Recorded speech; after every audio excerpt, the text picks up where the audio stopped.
Patrick, Hilkka, thanks very much for joining us today. Maybe to kick things off, obviously we've got a lot to unpack here, but maybe you can just give us a bit of an introduction to yourselves, the firms and organisations you're working with, just to provide that context. So Hilkka, maybe we can start with you. Of course, Hilkka Komulainen, I'm the Head of Responsible Investment for Aegon in the UK. We are a pension and long-term savings provider. Okay, fantastic. And I'm Patrick Peura. I'm responsible for the engagement program at Allianz Investment Management, and I co-lead the engagement track of the Net Zero Asset Owner Alliance. Fantastic. And Patrick, obviously last year you joined us for the governance lunch, joined us again this year, but last year you joined us with Jake. You're obviously both co-leaders of the UN Net Zero Asset Owners Alliance. You're both doing a lot of work with the AOA, so maybe you can just give us a bit of a refresher as to the organisation or the coalition, the work you're doing, and the importance of the work that you're doing, basically. Sure. So we're 86 asset owner members made up of pension funds and insurance companies. I'll let Hilkka talk a little bit about why we're concerned about climate change. But in general, we're almost 10 trillion assets under ownership across us, and we've come together to address climate change through our portfolios. The important thing here is that we're all long-term investors. We all have global diversified portfolios. We effectively own a sliver, a small sliver, but still a sliver of the global economy. And how climate change will pan out in the coming years, the coming decades, will be critical to whether we're able to continue paying out insurance premiums as well as pension contributions or pensions for a long time. Yeah, and Patrick, yesterday during the governance lunch, I think you kicked things off really nicely to set the scene as to why long-term investors are concerned about climate change and how some of the factors are around the credibility and the reliability of companies' long-term transition plans are impacting capital flows into the sector and sort of how insurance and pension firms are thinking about capital allocation towards energy. Can you maybe just articulate that now to provide, I think it's good context to kick us on with some of the conversation and maybe recap some of the points that you brought up yesterday? Absolutely, and I think it's worthwhile watching the video last year, so I think you'll comment that in the comments, hopefully. But when you're thinking about an insurance company, we're worried about the investment side. So absolute returns are important to us. An asset manager could outcompete the market or the benchmark, even in a falling market. When it comes to an asset owner, we want to see our assets growing. And so we are concerned about absolute return. Then there's also the social dimension when it comes to insurance. Unstable society is very bad for the insurance business. And then you could also think about it from the insurance, property and casualty risks. So weather events and climate events are increasing and they're less predictable. And this is very difficult for the insurance business. So when we talk about why we're trying to address climate change, it's linked not only to our investment portfolios, but to our core business, which is why you'll see us messaging that climate change is an existential risk to many of the asset owners in the Asset Owner Alliance. Okay, fantastic. And obviously last year when you joined us for the governance lunch, you also talked about the future of investor engagement paper that you put out there. Do you want to maybe give us a bit of a refresher on that, 30 seconds as just a summary and provide some context before we go into it? So when you're thinking about investor engagement, a lot of the activities that are happening are voluntary market-led activities. And what we say in the future of investor engagement is the more people that pile into this kind of work, the lower quality it becomes. It overwhelms companies. Many of the companies that are here are getting hundreds of investor inquiries a year. But at the same time, with a voluntary market-led mechanism, you only could push companies to the bounds of the rules of the playing field. So you could get companies to improve their performance in an economic way, but often asking for 1.5 is uneconomic for many of the companies in the hard-to-abate sectors. So we need to start talking about how do we shift the rules of the playing field to make it a rewarding activity to actually align your business with 1.5. And aligning your business with 1.5 making good business sense. So we say that through the voluntary mechanisms, you can move companies to the edge, but we need to also talk, how do we move the playing field itself? Okay, that's fantastic. And Hilkka, I know that some of the themes that came up in the governance lunch yesterday and from the conversations that the three of us have had sort of over the course of the past 6 months or so, it has come up quite a lot in conversation about how important asset managers are and the way that you engage them sort of, and why that's so important. Do you maybe just want to comment on that and elaborate on some of those themes? As investors, all of our capital is invested through external managers. They're the ones who are close to the companies. They're typically the ones who are in dialogue. They are the direct shareholder. Many of the companies here would recognize the asset managers. We are one step removed. They effectively we need to be representing our interests. So that alignment between us and the asset manager is hugely key in implementing climate strategies. Okay, fantastic. And Obviously, since the paper last year, the AOA has published a lobbying paper. Hilkka, maybe you can give us a bit of an introduction to that, some of the key themes that are covered and addressed, and again, why that's so important.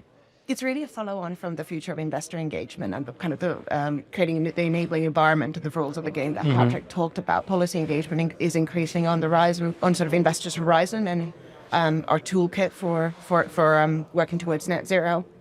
And as part of that, what the lobbying paper actually is saying that as the asset managers work as the sort of representing their clients, the asset owners, asking them to be explicit in asking companies to align their existing commitments, be that net zero or other climate commitments, with their lobbying activities. There's that consistency and that alignment, which the paper is emphasizing. Brilliant. And Patrick, maybe if we come to specifically focusing on oil and gas companies, I know a big concern is how management teams are aligning their climate lobbying strategies and activities with actual sort of boots on the ground operation on where they're putting money to work. So how does this relate to the oil and gas industry? Yeah, I mean, you kind of answered it, I guess. So when you have a net zero commitment, whether it's scope 1, 2, or 3, whether it's 2050 or later, or whether it's an intermediate target, if you're making those commitments, especially when you're saying this is contingent upon society, we don't want to see that same company then going and messaging something else when they actually get into policy decisions and policy discussions. So we're asking our asset managers,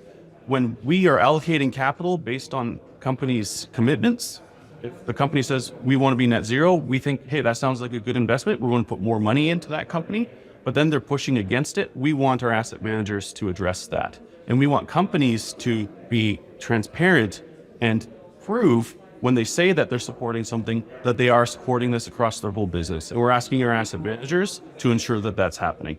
Okay, fantastic. And Hilkka, this week I know you're also launching an engagement expectations paper. This is work that you've been driving. Can you just maybe explain what that is and some of the reasoning behind why you've been doing that work?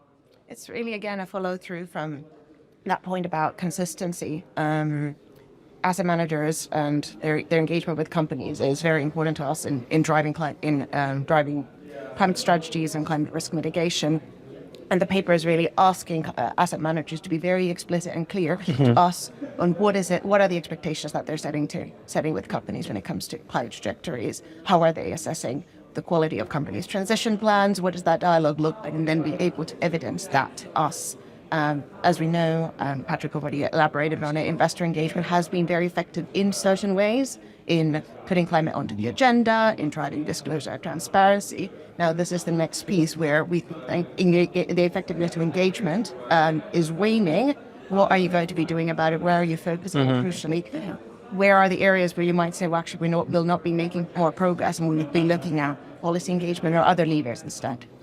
And maybe one of the takeaways that came out of the lunch yesterday is actually there's maybe a lack of a uniform or effective framework against which to measure some of this progress. I mean, how do we overcome that? Where are the starting points? And actually, again, from conversations I've had in sort of the governance, stewardship, engagement space over the past year, is really come out that maybe there are too many different metrics which we're trying to measure against. What are the key levers that you can actually pull to measure, compare, benchmark, and affect change? Yeah. We want our asset managers helping to kind of take that alphabet soup and clean it up. Make it very clear what you want from companies and how companies could meet your expectations and then hold them to it. And hopefully that cuts through the jargon that we're seeing quite often, where every kind of investor or asset manager is asking for something different. It's quite confusing for the industry.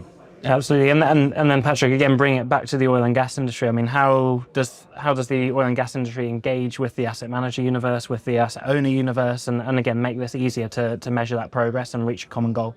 I think probably the most important point to land is actually around the customers of oil and gas companies, so the demand side. So the Asset Owner Alliance also published a position on oil and gas generally, where we really do focus on the demand side of the equation of the total amount of fossil fuels being burned. So we want to see hard to abate industry. We want to see government incentives to improve transportation and use less fossil fuels in transportation. So it's not a mechanism of we're piling onto oil and gas companies and we think that shrinking supply is going to solve the world's problems, especially when we know that the majority of supply is coming from NOx and from INOx.